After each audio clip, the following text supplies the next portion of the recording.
Hello, model railroaders. The coal train is moving. What does that mean? Well, right now it's rolling around at about 60 scale miles an hour. If my sound card doesn't cut out, that is. And though the plan did not come together, I still have to deal with some bus line installation. However, I've jumpered from my lower level to this level.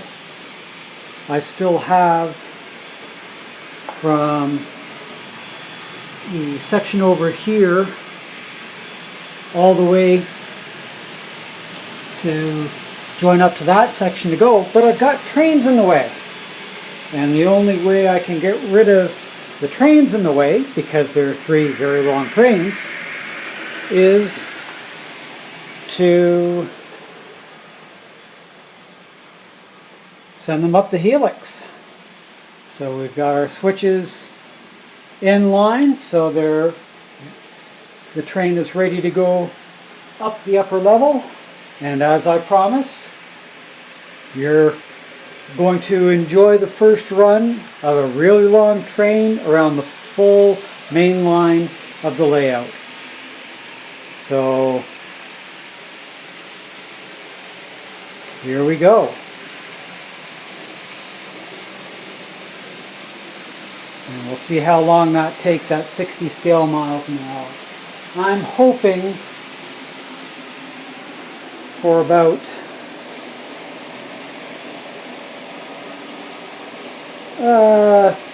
ideally, I'm hoping for 14 minutes.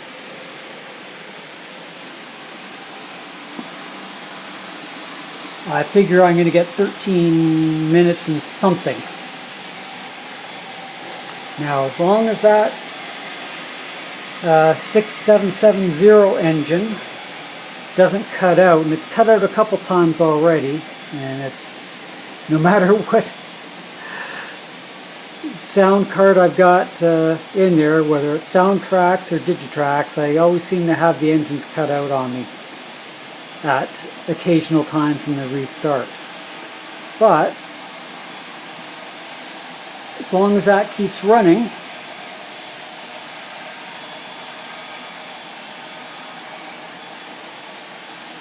we'll keep running at about 60 to 64 scale miles an hour. That's what I've got the throttle set to.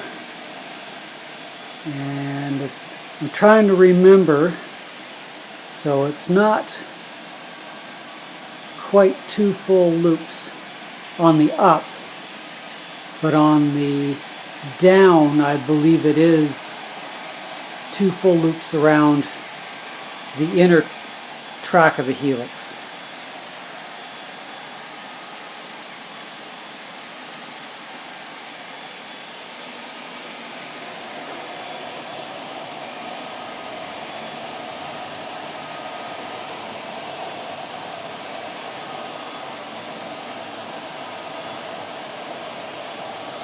And as I mentioned in earlier videos, the Helix is something that I was able to salvage from my previous layout, and I've had this particular coal train run around the layout many times. So if I've got all of my cars in the proper order where the coupler height is matching well from car to car, I should not have any issues with any coupler detachments due to the pull from one coupler to another.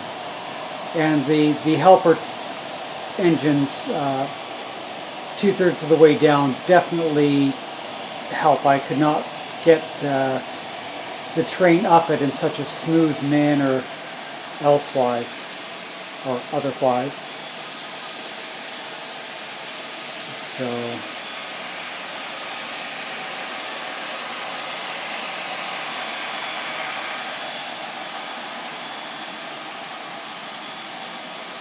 And just do a little rail fanning for a moment. And then we'll follow it around the upper level.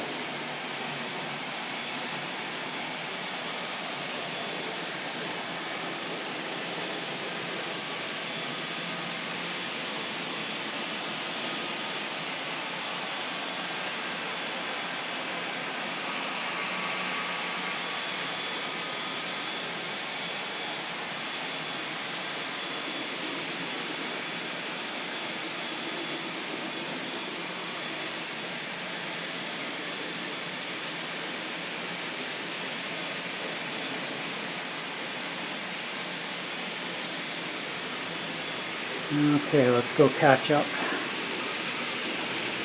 Actually, I'm going to walk around this side of the layout.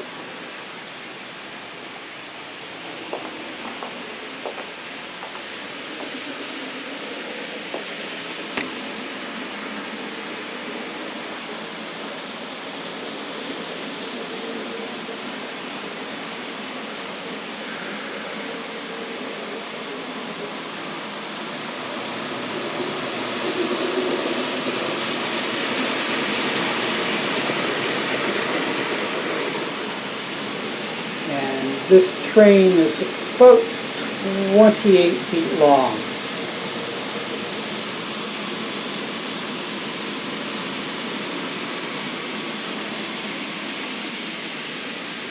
And there's the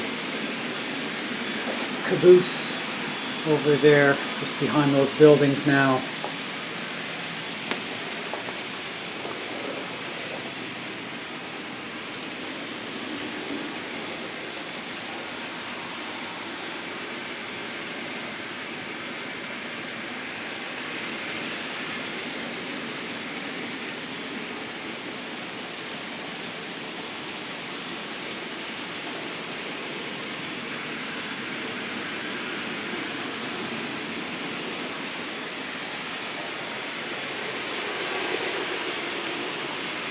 Now when I get the seam blocks up, we won't be able to see it chasing its own tail.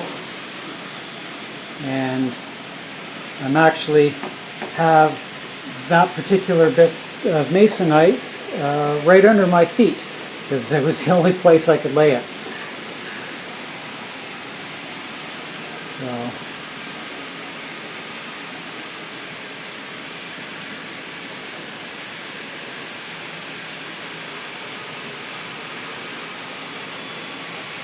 and there's the masonite there, waiting for me to get to it to get it painted. And we should be seeing the engine, yep, there on the other side of the layout. Definitely like hearing the sound of all those axles, those wheels running along the layout.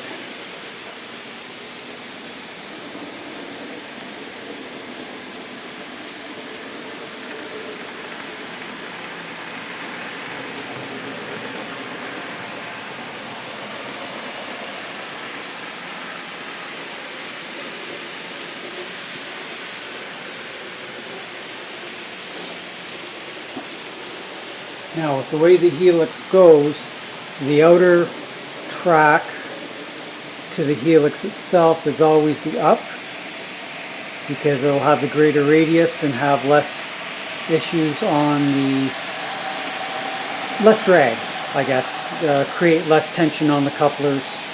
So the inner track or the inner loop is always the down, because the tighter radius doesn't make a difference. You have gravity working in your favor.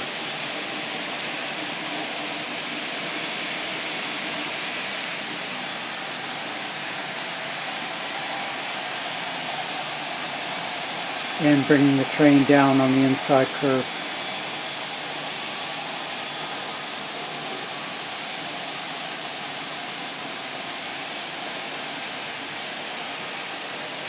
So let's see, where are we at?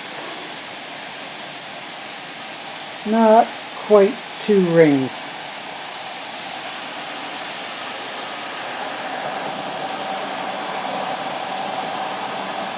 of overlap.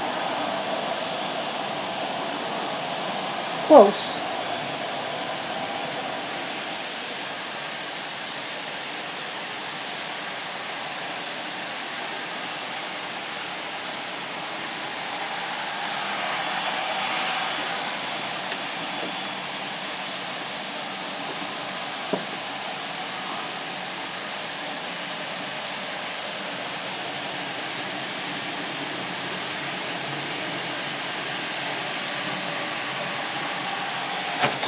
Oh, oh no! We had a major pileup.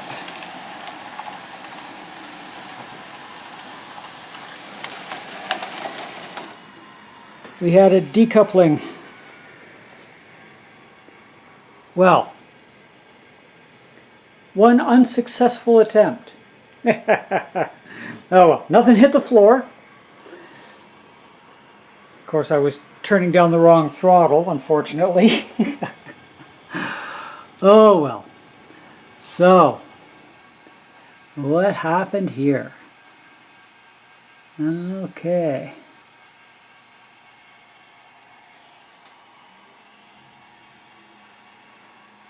And that's my lead. So it looks like I lost. I got a coupler detachment from my 3 lead locos up to my dummy loco. And when the lead detached, these 2 BNSF or Burlington Northern locos, which were still driving, just caused an accordion on the cars that had slowed down in front of them. So, well guys, I guess I'm going to end it at this point and get this sorted out. Luckily, when I did the Helix, I made sure that it was big enough that I could get my hands in there, so that I could fish cars out and things of that nature. I'm just going to loop you around to the other side to see what the carnage is. Came close. Got some axles off the edge there, and there's the loco on its side down there. But all in all, again, I added those dummies in. First time I've ran the train up the Helix with the dummies, so we'll have to get it back down on the level and see what's going on with the coupler height. Though I'm surprised that it would detach, but oh well. There we go. So let me get this sorted out, and we'll see you on the next video. Bye for now.